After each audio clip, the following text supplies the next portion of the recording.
Quero convidar vocês a acompanhar a leitura do Evangelho de João, capítulo 6, vai ser do versículo 1 ao 15, está escrito assim: depois dessas coisas, Jesus atravessou o mar da Galileia, que é o mar de Tiberíades. Uma grande multidão o seguia, porque tinham visto os sinais que ele fazia na cura dos enfermos. Então, Jesus subiu ao monte e sentou-se ali com os seus discípulos. Ora, a Páscoa, a festa dos judeus, estava próxima. Então Jesus, erguendo os olhos e vendo que uma grande multidão se aproximava, disse a Filipe: onde compraremos pão para lhes dar de comer? Mas Jesus dizia isso para testá-lo, porque sabia o que estava para fazer. Filipe respondeu: nem mesmo com 200 denários de pão seriam suficientes para que cada um recebesse um pedaço. Um dos discípulos, chamado André, irmão de Simão Pedro, disse a Jesus: aqui está um menino que tem 5 pães de cevada e 2 peixinhos. Mas o que é isso para tanta gente? Jesus disse: façam com que todos se assentem no chão. Havia muita relva naquele lugar. Assim, os homens se assentaram e eram quase 5.000. Então Jesus pegou os pães e, tendo dado graças, distribuiu-os entre eles, e também, igualmente, os peixes, tanto quanto queriam. E quando já estavam satisfeitos, Jesus disse aos seus discípulos: recolham os pedaços que sobraram, para que nada se perca. Assim, pois, o fizeram, e encheram 12 cestos de pedaços dos 5 pães de cevada que sobraram depois que todos tinham comido. Quando as pessoas viram o sinal que Jesus havia feito, disseram: este é verdadeiramente o profeta que devia vir ao mundo. Jesus ficou sabendo que estavam para vir com a intenção de fazê-lo rei, à força. Então, ele se retirou outra vez, sozinho, para o monte. Você acredita em milagres? Essa pergunta pode ter várias respostas. Podemos até tentar classificar 3 tipos de pessoa. De um lado estão os céticos, aqueles que não acreditam em nada. Os céticos não creem em Deus, muito menos nos feitos de Deus, e por isso são céticos. Do outro lado, na outra extremidade, nós temos os inocentes, aqueles que acreditam em qualquer coisa. Esse tipo de gente acredita naqueles programas de televisão, desafiando vocês a darem para receber, semear para colher vitória. Alguns instruem até colocar copo em cima da televisão. Hoje não dá mais, que as televisões são mais fininhas, né? Mas dá para colocar embaixo. Alguns defendem que é possível usar toalhas ungidas que transmitem algum tipo de bênção, algum tipo de poder, paletós que transmitem o Espírito Santo, sabonetes ungidos que curam doenças de pele. E há um tempo atrás eu vi que tinha um óleo de cozinha que não engorda. Esse, se fosse verdade, eu queria. Esse eu queria mesmo. Mas tudo isso, gente que crê nesse tipo de coisa, é muito inocente, por mais absurdo que possa parecer. Mas se em um extremo nós temos os céticos, e no outro extremo nós temos os inocentes, no meio nós temos os desconfiados. Os desconfiados, eles acreditam, mas nem tanto. Eles são desconfiados porque eles creem em Deus, mas duvidam que Deus possa fazer alguma coisa ainda hoje. Eles acreditam no Senhor, mas alimentam, ainda que secretamente, um discurso como: eu preciso trabalhar para que Deus trabalhe também. Ou como diz o ditado: Deus ajuda quem cedo madruga. Esses são os desconfiados. Mas os desconfiados, eles acreditam que o milagre acontece quando eles fazem alguma coisa. Mas, meus irmãos, isso não é milagre, é trabalho. E é por isso que eu retomo a pergunta: você acredita em milagres? E nós não precisamos ser inocentes, crendo cegamente em qualquer coisa. Também não precisamos, e nem podemos, aliás, ser céticos, não crendo em nada. E também não necessitamos ser desconfiados, acreditando muito mais na força do nosso braço e do nosso trabalho do que no poder de Deus. Sabe o que nós devemos ser? Crentes na palavra de Deus. Porque nós não precisamos acreditar em todos os milagres que dizem por aí, mas nós precisamos crer em todos os milagres que a Bíblia relata. Nestes, sim, nós devemos crer do começo ao fim. E qual que é o problema de nós acreditarmos em qualquer coisa que é veiculada por aí? Porque essas promessas de milagres, elas sempre vêm acompanhadas de uma ilusão. Agora, preste atenção nisso. Ilusão produz falsa esperança. E falsa esperança produz frustração. Tem muita gente que é frustrada e machucada com a igreja, até mesmo com Deus, porque foram em algum lugar e nesse lugar disseram que Deus faria algo que Deus nunca prometeu fazer. Porque promessas falsas de milagre são acompanhadas de ilusão, e ilusão produz falsa esperança, e falsa esperança resulta em frustração. É por isso que nós precisamos de uma clareza, de uma boa compreensão acerca do que significa um milagre. Então nós vamos estudar aqui a anatomia, investigar a anatomia dos milagres. Em primeiro lugar, sobre isso, Jesus não atendia todos os pedidos de milagres. Em Mateus capítulo 12, os fariseus chegam em Jesus e dizem: mestre, mostre-nos um sinal dos céus para que creiamos. E aí Jesus responde para eles: uma geração má e adúltera pede um sinal, mas nenhum sinal lhe será dado, senão do profeta Jonas. Então Jesus aqui ele se recusa a atender o pedido deles por milagres e diz: olha, assim como Jonas passou 3 dias no ventre do peixe, o Filho do Homem vai passar 3 dias no ventre da terra. Ele está dizendo: olha, o único sinal que vocês vão ver é o sinal da ressurreição, da minha ressurreição. Mas naquele momento ele se negou a atender o milagre. Já em Marcos capítulo 1, Jesus orava de madrugada, depois de ter feito uma série de curas, e sim, muitos milagres, quando Simão, ao encontrá-lo, diz: todos te procuram. E aí Jesus responde: vamos para outros lugares, as povoações vizinhas, a fim de que eu pregue ali também, pois foi para isso que eu vim. Então, todos procuravam Jesus para que ele continuasse fazendo tantos milagres quanto ele tinha feito no dia anterior. Mas Jesus fala: não, vamos para outro lugar, para que ele grifa, eu pregue. Esses 2 exemplos servem para a gente entender que Jesus ele não atende todos os pedidos de milagre. Mas em segundo lugar, nessa anatomia do milagre, a Bíblia vai nos mostrar que não é necessário ter fé para o milagre acontecer. No texto que é anterior ao texto de João 6, Jesus ele chega perto de um paralítico do tanque de Betesda, e pergunta se ele quer ser curado. Esse tanque de Betesda, ele era muito famoso, porque tinha uma superstição naquela região, que de tempos em tempos um anjo descia, balançava as águas, e quem tocasse nessas águas que eram balançadas pelos anjos, ficaria curado de qualquer enfermidade. Então quando Jesus chega para o paralítico e pergunta se ele quer ser curado, o que ele pensa? Ele está falando do tanque de Betesda. E aí ele reclama: como é que eu vou ser curado? Sou paralítico, até eu chegar lá outra pessoa foi na minha frente. Aí Jesus fala: ah é?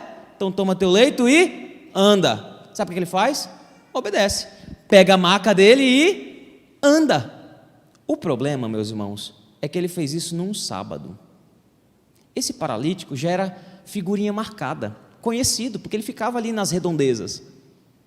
Os fariseus, que conheciam aquele paralítico, vendo que ele estava andando, provavelmente eles viram ele no sábado mais cedo, só que agora viram ele andando, perguntaram para ele: você está andando? Quem que te curou? No sábado? Sabe o que ele responde? Olha o que ele responde aqui. João 5,13. Mas o que fora curado não sabia quem era, porque Jesus havia se retirado por haver muita gente naquele lugar. A minha pergunta é: como que o paralítico podia ter fé em Jesus se ele sequer sabia quem era Jesus? Isso nos mostra que não é necessário fé para o milagre acontecer. E há pessoas que acham o seguinte: olha, que se tiverem muita fé, mas muita fé, o milagre vem. É uma espécie de pensamento positivo gospel. Mas isso não é verdade, meus irmãos. E tem gente que até fala o seguinte: olha, quando que algo muito bom aconteça, aí coloca o nome de Jesus no meio. Não, isso vai acontecer em nome de Jesus. Aí parece que Deus está lá no céu. Falaram meu nome. Vou ter que fazer alguma coisa. Mas não funciona assim. Um milagre depende exclusivamente do poder de Deus e da vontade de Deus. Deus não é limitado pela nossa fé. Não é. Aliás, é Ele quem nos dá a fé. E frequentemente funciona assim: o milagre acontece e então as pessoas são levadas a crer. Não precisa de fé para o milagre acontecer. Nessa anatomia do milagre também, a Bíblia vai nos mostrar que nem todos os milagres que Jesus fez foram registrados. João 20:30 está escrito o seguinte: olha, na verdade, fez Jesus diante dos discípulos. Queria pedir para projetar o texto, por favor. Obrigado. Na verdade, fez Jesus diante dos discípulos muitos outros sinais que não estão escritos nesse livro. João aponta para o fato que Jesus fez muitas outras coisas que ele decidiu não incluir no evangelho dele. Mas ele escolheu sete sinais, 7 milagres para compor o evangelho de João. É a transformação da água do vinho, a cura do funcionário, a cura do paralítico, a multiplicação dos pães, caminhar sobre as águas e a cura do cego de nascença e, por fim, a ressurreição de Lázaro. Todos estes, como o pessoal vai projetar para vocês verem, todos esses são 7 milagres em João, no Evangelho de João. Todos esses. Ele poderia ter escolhido muitos outros, mas escolheu apenas esses 7. Por quê? Ele tinha um propósito. E esse é o 4º ponto dessa anatomia do milagre. O propósito de todo milagre é revelar quem Jesus era. Olha o que diz João 20:31. Estes o quê? Estes milagres foram registrados para que creiais que Jesus é o Filho, que Jesus Cristo é o Filho de Deus, e para que crendo tenhais vida em seu nome. João está mostrando aqui o porquê e a razão do registro dos milagres. Crer e viver no nome de Jesus. E esse milagre da multiplicação dos pães e dos peixes nos ajuda a entender isso, porque ele é o único milagre que está registrado nos 4 evangelhos. Alguns milagres estão no evangelho de Mateus, outros no evangelho de Lucas, outros no evangelho de Marcos, outros apenas no evangelho de João. Mas o único milagre que está nos 4 evangelhos é o milagre da multiplicação dos pães e dos peixes. Isso deve despertar a nossa atenção. Para algo ser marcante o suficiente a ponto dos 4 evangelistas destacarem, é porque tem que ser marcante para nós também. Eu creio, meus irmãos, que é esse milagre que nos ajuda a entender e nos estimula a viver uma vida em nome de Jesus. Em primeiro lugar, numa vida assim, a relação de discipulado com Jesus. João 2 está escrito assim, que numerosa multidão seguia Jesus. Por quê? O texto destaca, porque tinham visto os sinais que ele fazia na cura dos enfermos. Então subiu Jesus ao monte e assentou-se ali com seus discípulos. Aqui nós podemos observar que há duas categorias de seguidores: a numerosa multidão e os seus discípulos. A multidão seguia Jesus porque viram que ele era um milagreiro, tinham visto os sinais que ele fazia na cura de enfermos. E aí talvez eles se perguntassem: talvez ele resolva o meu problema também. Eu ouvi dizer que tem alguém que está resolvendo problemas, então eu vou procurá-lo para que ele resolva os meus problemas também. Essa é a multidão. Mas o discípulo segue Jesus porque foi chamado por Jesus. A multidão segue Jesus por causa das coisas que ele pode dar. E tem muita gente que busca a bênção de Deus, mas tem outro tipo de pessoa que busca o Deus da bênção. Tem gente que busca as mãos de Deus, mas tem gente que busca a face de Deus, quem Ele é. E somos nós, meus irmãos, que servimos ao Senhor, e não o contrário. Deus é que é nosso Senhor, e nós que devemos nos submeter a Ele e à sua vontade. Mas eu não estou dizendo, e é importante destacar isso, que nós não podemos pedir, orar, clamar a Jesus. Aliás, o próprio Jesus nos ensina a orar, e quando Ele nos ensina a orar, lembre-se, a oração chamada de oração dominical: Pai nosso, que estais nos céus, santificado seja o teu nome, venha o teu reino, seja feita a tua vontade, assim na terra como no céu. Mas aí vem as petições, os pedidos: o pão nosso de cada dia nos dai hoje. Perdoa as nossas dívidas, assim como nós perdoamos os nossos devedores, e não nos deixe cair em tentação. Você percebe que nós temos um equilíbrio aqui entre dependência da vontade de Deus, mas também pedidos. Deus, sendo um Pai amoroso, Ele sente prazer em abençoar os seus filhos, então nós podemos pedir. É por isso que eu não estou dizendo que nós não podemos pedir as coisas para o Senhor, mas eu estou dizendo sim, que seguir Jesus por interesse não é suficiente, porque nesse caso, Jesus não é o nosso Deus. Nesse caso, o seu Deus é você mesmo, e Jesus é apenas um instrumento para que a sua vontade seja satisfeita. E a grande questão que fica é: por que então você segue Jesus? Porque se você seguir Jesus apenas interessado na resolução dos seus problemas, você não é muito diferente da religião pagã, que para cada necessidade tinha o seu Deus. Quando você precisava de uma boa colheita, você procurava o Deus da colheita, o Deus da fertilidade. Quando você precisava de prosperidade, você procura o Deus da prosperidade. Quando você precisava vencer a guerra, você procura o Deus da guerra. O panteão pagão funcionava sob demanda, e a demanda quem definia eram os adoradores.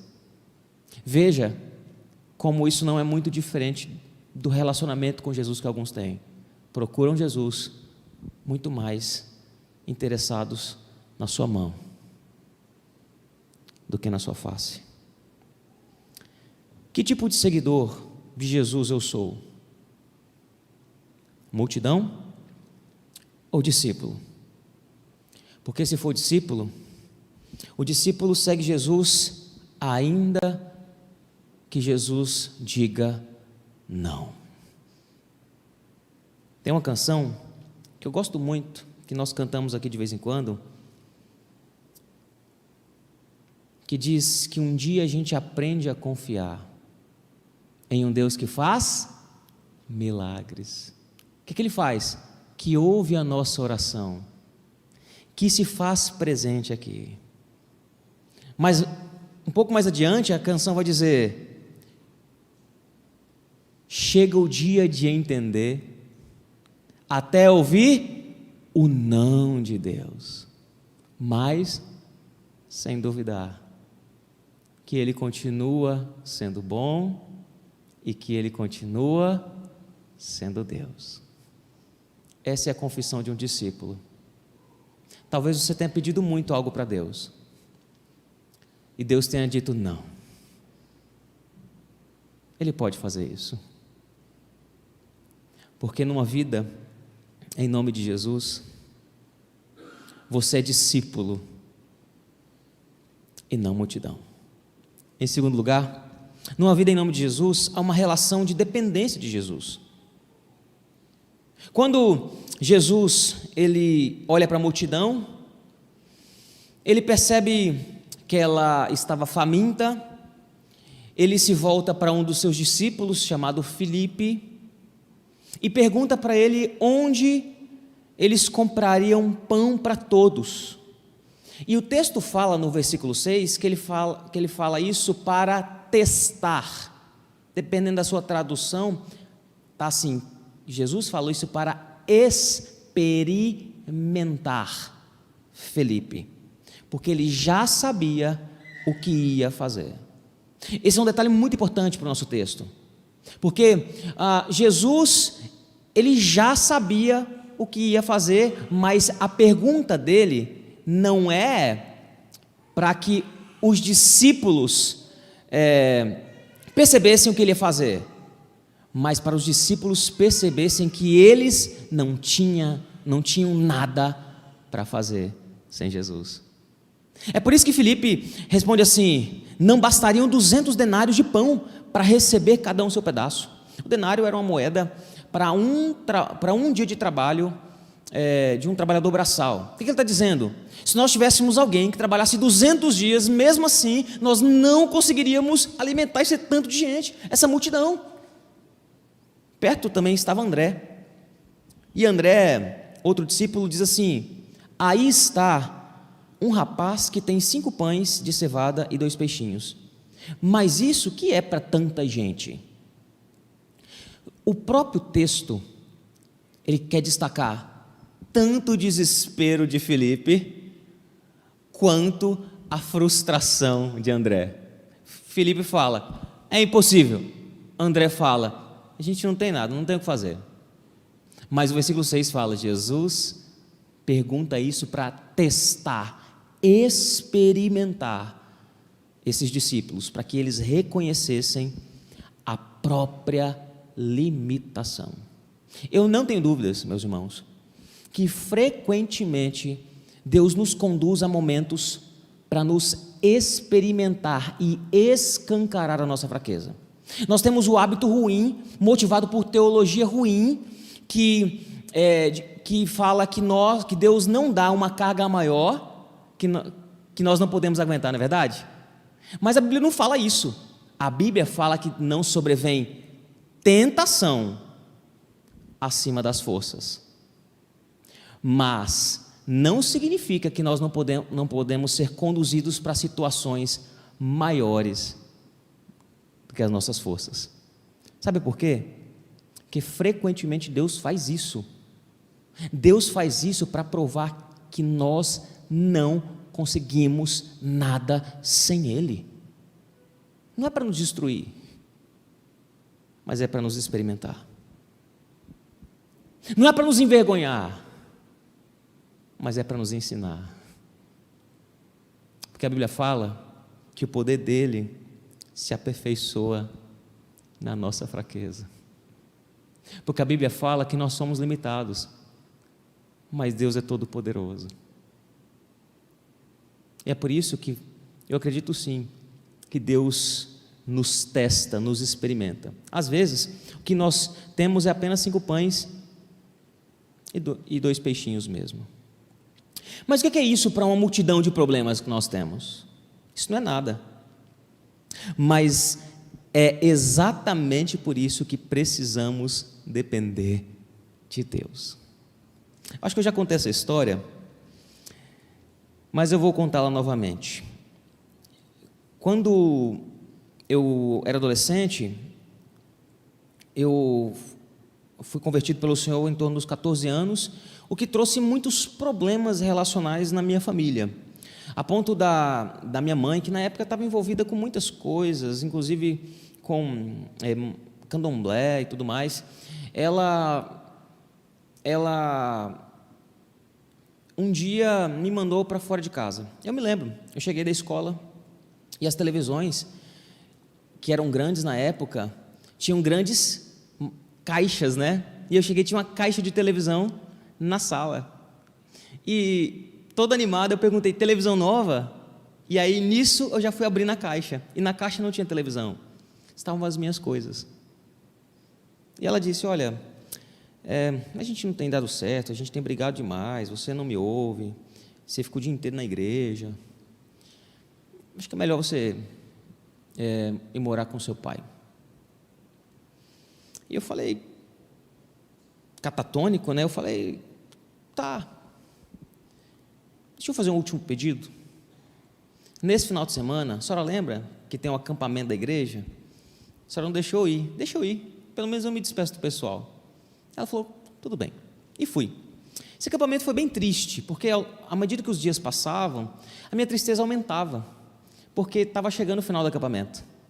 E ao longo do acampamento inteiro, eu orei inúmeras vezes, pedindo para que Deus fizesse alguma coisa. Na verdade, as minhas primeiras orações eram muito mais, Senhor, me capacita a fazer alguma coisa. Mas lá, depois de algum tempo, eu me rendi, falei, Senhor, eu não tenho mais o que fazer. Se o Senhor quiser que eu fique nessa cidade, o Senhor precisa fazer alguma coisa, porque eu não consigo. Intervenha, Deus. E Deus interveio. No outro dia, durante a brincadeira, eu quebrei o joelho. E por causa disso, eu fiquei internado 20 dias no hospital. E por causa dessa internação, lógico, eu não fui morar com meu pai. E eu me lembro que eu estava no hospital, e o meu pastor da época, reverendo Edgar Chagas, ele me visitou. E aí eu contei para ele, né, a minha oração, ele riu, aí eu ri também e falei, pastor, Deus podia ter colocado a mão de uma maneira mais branda, né? Ele podia ter só mudado o coração da minha mãe, ao invés de quebrar o meu joelho. E aí ele me disse algo que eu nunca esqueci.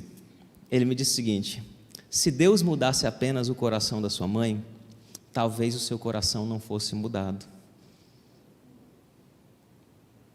Mas Deus está experimentando você. Você está disposto a depender dEle nesse momento?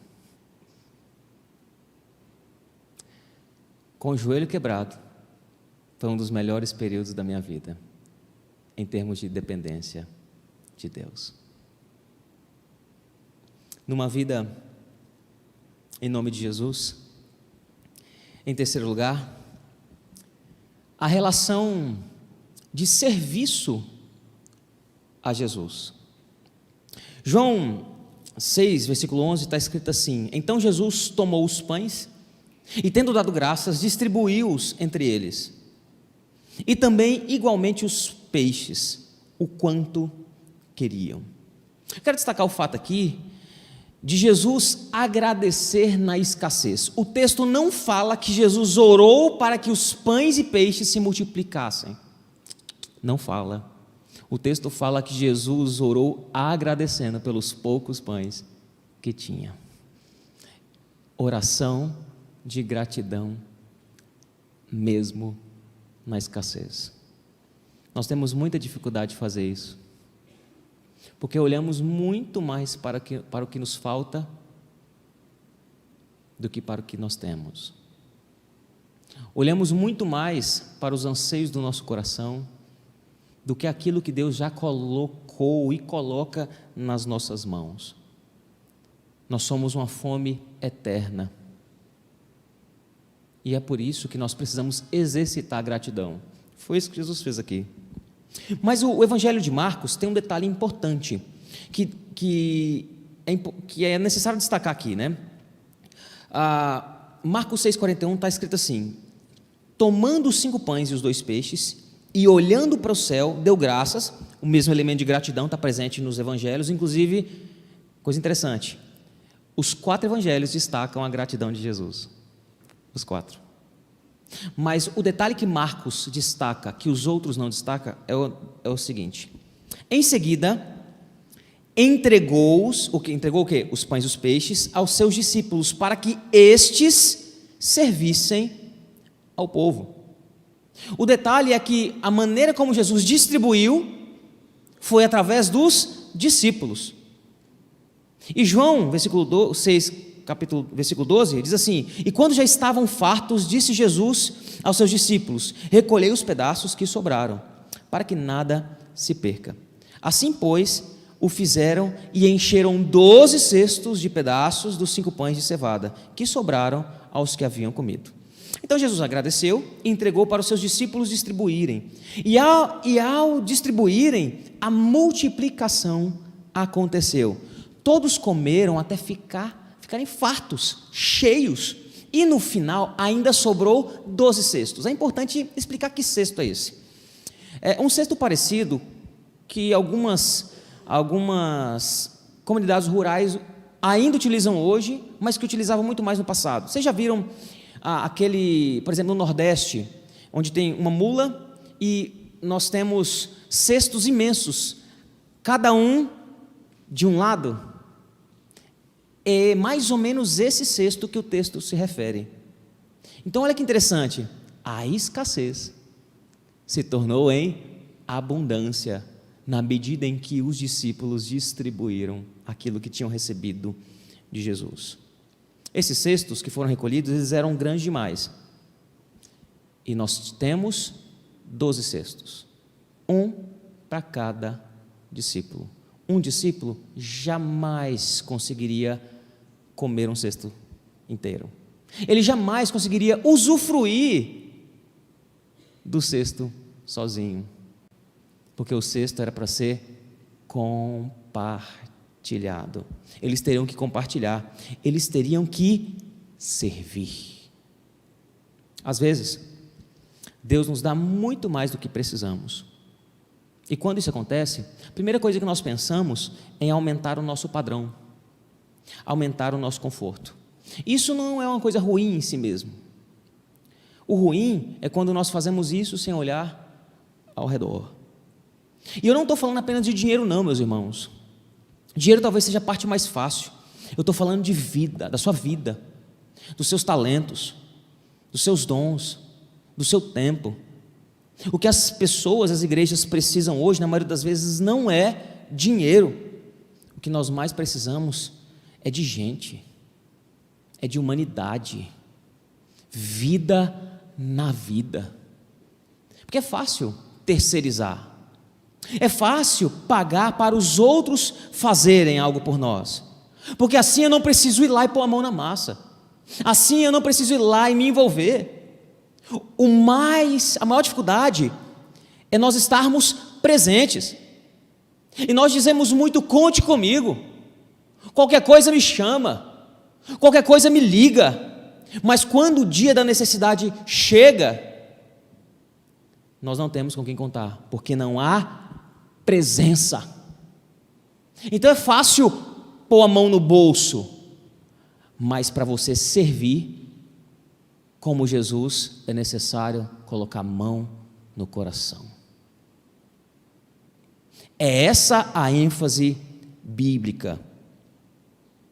Uma vida em nome de Jesus é uma vida de serviço. Colossenses 2 vai dizer que Jesus, sendo Deus, não usou de usurpação ser igual a Deus. Ele se encarnou como servo. Como servo. E tem um texto que demonstra bem isso. Na noite anterior à crucificação, Jesus amarrou uma toalha na cintura, se agachou e lavou os pés sujos e encardidos dos seus discípulos.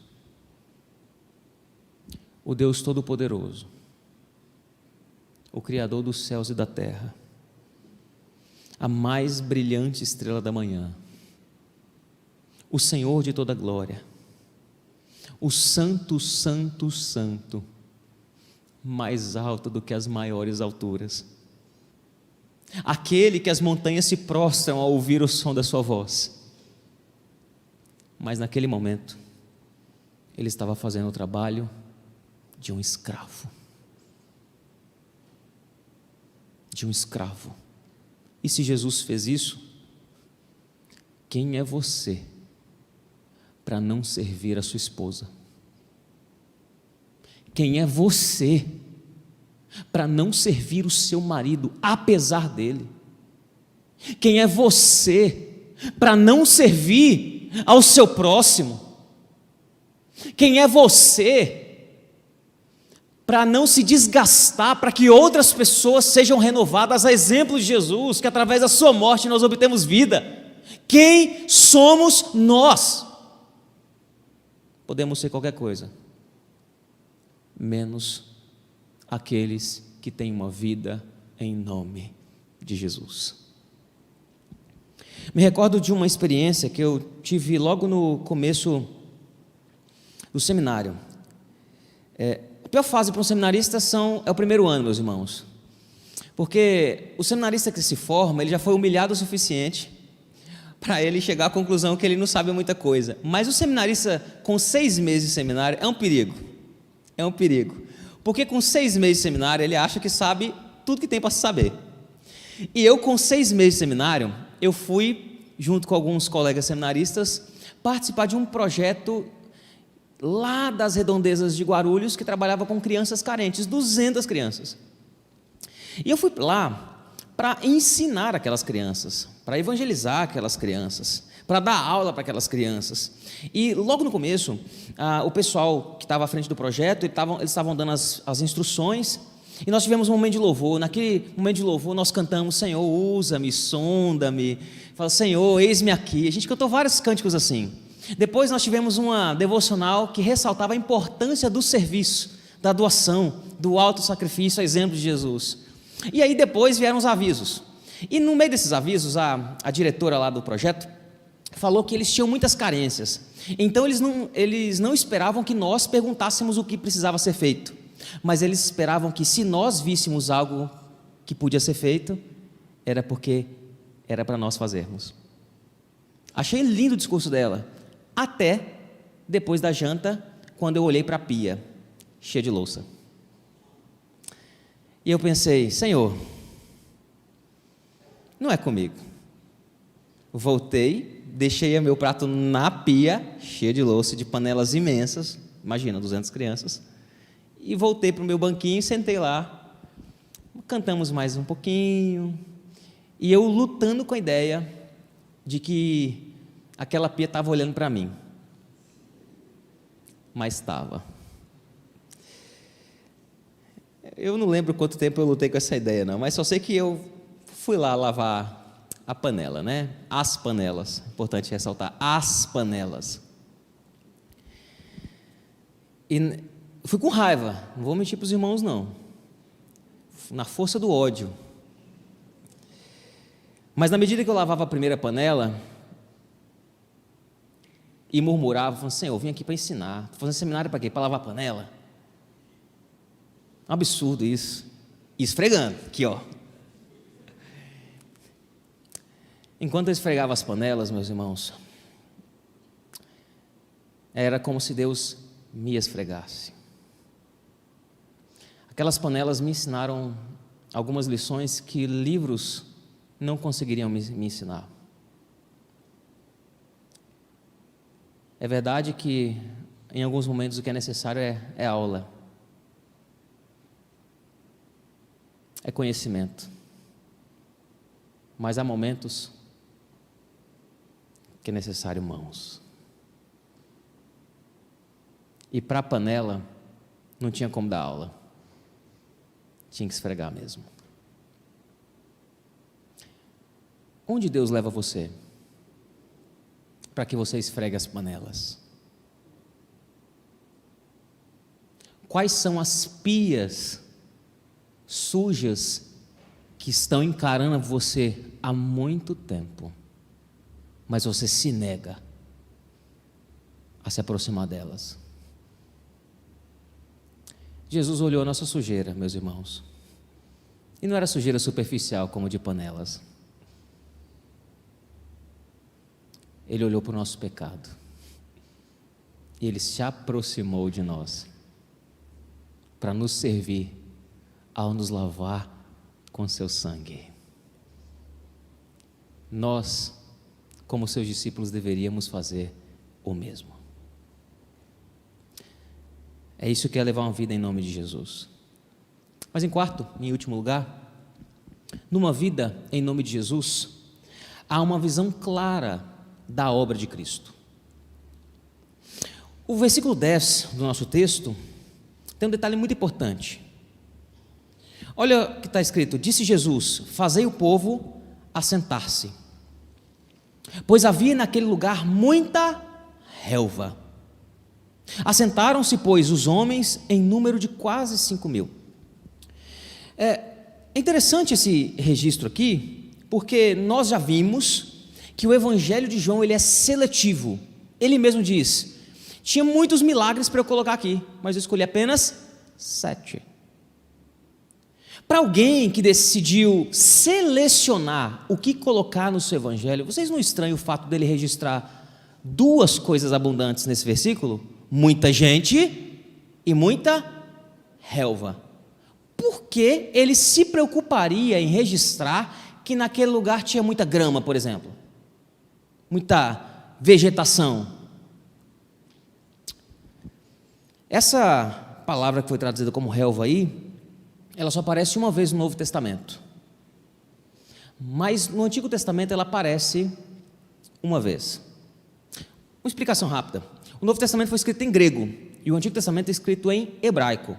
Só que a Bíblia que Jesus e os discípulos usavam, no tempo, nos primeiros séculos lá, era uma Bíblia que é chamada de Septuaginta, que é a tradução grega do Antigo Testamento. E nessa tradução grega do Antigo Testamento, uma vez aparece a mesma palavra grega que aparece aqui no Evangelho de João para a relva. E você conhece o texto: o Senhor é meu pastor, nada me faltará. Ele me faz repousar em relvas, pastos verdejantes. Leva-me para junto das águas de descanso. Refrigera minha alma. Guia-me pelas veredas da justiça por amor ao seu nome. Ainda que eu ande pelo vale da sombra da morte, não temerei mal nenhum, porque tu estás comigo. O teu bordão e o teu cajado me consolam. Então, quando Jesus fala para eles se assentarem na relva, Jesus está mostrando para eles que Ele não era apenas alguém que saciaria os seus desejos, mas Ele era o próprio Deus. Ele era o bom pastor que estava ali para cuidar das suas ovelhas. Jesus, quando Ele demonstra isso, Ele está se revelando como sendo Deus. Só que eles, a multidão, não entendeu isso, tanto que na sequência do texto, o texto vai nos mostrar que eles queriam proclamá-lo rei à força. Por quê? Eles estavam olhando muito mais para a própria vontade saciada, para a barriga cheia, do que para a grande salvação em Cristo Jesus. Eles queriam um rei que fizesse a vontade deles, não alguém para que eles pudessem servir como Senhor. E nesse mesmo capítulo 6 de João, um pouco mais à frente, versículo 26, Jesus diz o seguinte: em verdade vos digo, vós me procurais, não porque vistes sinais, mas porque comestes dos pães e vos fartastes. Mas vocês querem se fartar? Jesus, na sequência, vai dizer: eu sou o pão da vida. O que vem a mim jamais terá fome, e o que crê em mim jamais terá sede. Essa é a primeira vez no Evangelho de João que aparece essa expressão, eu sou. No Antigo Testamento, o grande eu sou é o Deus Yahvé, aquele que se revelou pactualmente para o seu povo, aquele que é o grande pastor que cuidou do seu povo ao longo da história da redenção. E no Evangelho de João, Jesus se revela como sendo o pão da vida. Ele diz, eu sou a luz do mundo, eu sou a porta, eu sou o bom pastor, eu sou a ressurreição e a vida, eu sou o caminho, a verdade e a vida, eu sou a videira verdadeira, porque Jesus aqui está se revelando ao dizer, eu sou o Deus que veio para salvar. Essa é a clareza que Jesus estava querendo que aqueles que estavam lá percebessem, mas eles não perceberam, porque eles eram multidão. Mas discípulos são diferentes. Numa vida, em nome de Jesus, há uma relação de discipulado com Jesus. Há uma relação de dependência de Jesus. Há uma relação de serviço a Jesus. E por fim, há uma clara visão da obra de Cristo. Então, meus irmãos, se perguntarem para você se você crê em milagre, você pode dizer, eu creio sim. Porque em mim, por eu ser discípulo de Jesus, Ele fez o maior milagre que eu já vi. O milagre da ressurreição, porque antes eu estava morto, agora eu estou vivo. Antes eu estava cego, agora eu posso ver. O maior milagre, meus irmãos, é o milagre da salvação. Imagine que você está viajando e você está com muita fome. E aí você vê uma placa, e nessa placa está dizendo assim, conveniência e posto a 1 quilômetro. O que você faz? Você anda mais 1 quilômetro para o posto? Ou você para no acostamento e abraça a placa? Tem gente que abraça a placa, sabe por quê? Milagres são placas, sinais que apontam para algo muito maior. A placa não sacia a fome, assim como um milagre não vai saciar seus anseios. Mas ele aponta para aquele que sim, ele pode saciar você, não apenas agora, mas eternamente.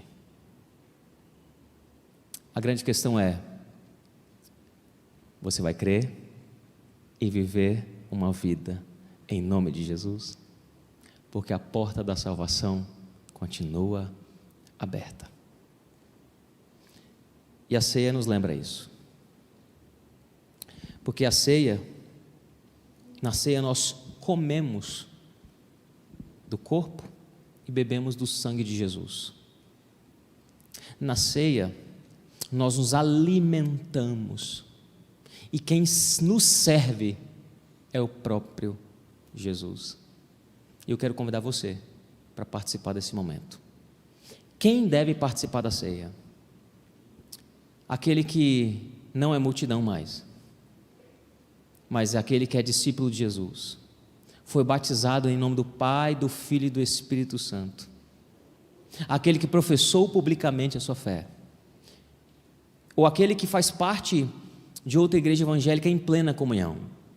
Se você está sob disciplina, se você não se batizou ainda, se você não professou a fé ainda, não participe da ceia. Porque a ceia, ao invés de fazer bem para você, vai fazer mal. E talvez você pense, poxa, eu queria participar. Então você é convidado a professar publicamente sua fé em Jesus. No começo do ano que vem nós teremos a classe de novos membros, onde você vai aprender as doutrinas da fé mais básicas, e quando você terminar, enfim, você vai se batizar ou professar sua fé, e vai ser um dia de festa. por enquanto, aguarde ansiosamente. Sabe por quê? Porque nós participaremos hoje. E nós também esperamos. Um dia Jesus vai voltar. E nós não apenas experimentaremos a sua presença espiritual, mas também a sua presença física. O que a Bíblia chama de bodas do Cordeiro. E mesmo nós que participamos da ceia, nós também aguardamos esse dia. Nós também queremos esse dia. Um dia em que nós nos encontraremos com aquele que é o alvo da nossa fé, aquele que é o Senhor da nossa vida. É por isso que essa mesa nos alimenta hoje, mas nos aponta também para amanhã. E o nome disso é esperança.